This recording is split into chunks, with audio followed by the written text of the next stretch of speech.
So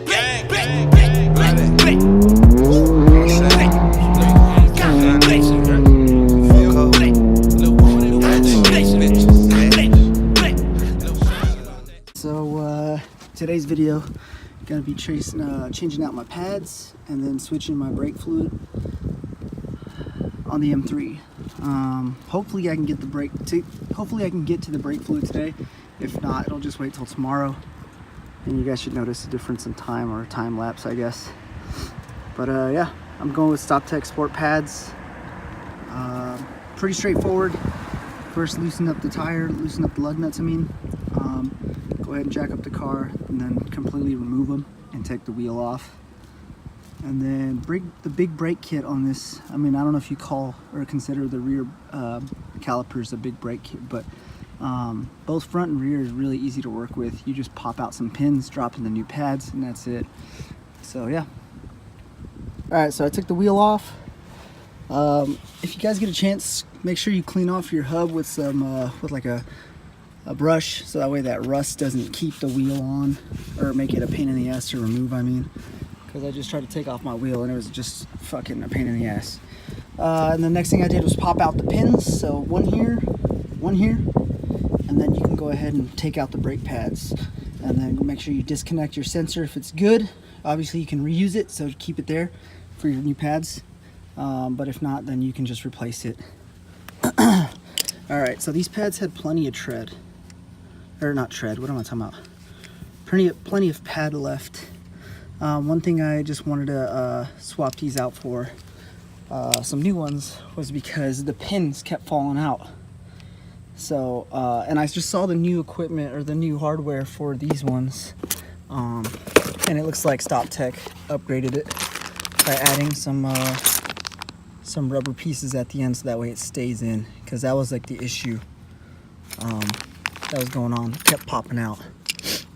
So yeah, I'll check back in when I shove the pads back in, but first I'm gonna need to reach in here, grab that piston, and you're gonna want to push it in. It'll come in with some force, so you really gotta grab onto it. Alright, here's a trick that I use, okay? So push in the rear one, so stick the wrench in. I pushed in the piston and I held it there, grabbed another wrench while holding it, while holding that pressure, grabbed another wrench and got the piston closest to me and pushed it again. If you only hit one side, it's going to pop out the other side. So you need to make sure you have pressure on both sides at the same time, so that way you can close those pistons. Alright, so reattach your wear sensor. Alright, there's a groove, there's a slotted groove, I'm going to leave that dangling on each pad right there.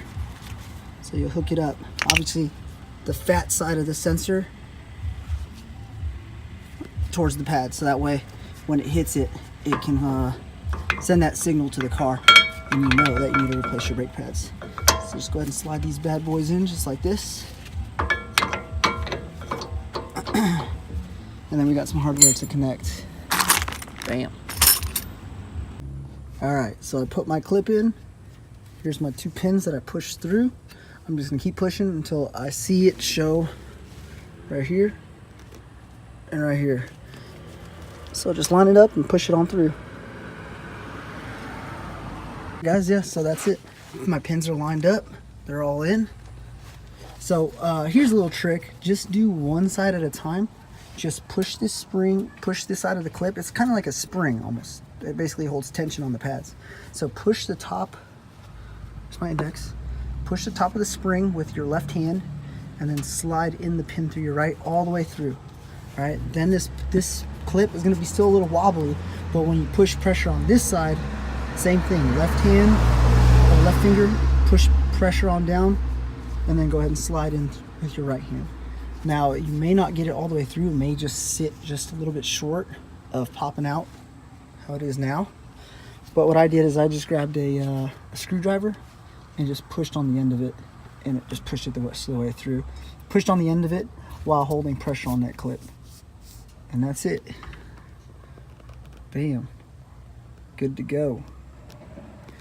So yeah, same thing for the other side. and then that's it. That's it for the rear brakes. But the front brakes aren't any different, guys. It's the same system. It's the same. Everything's the same, really.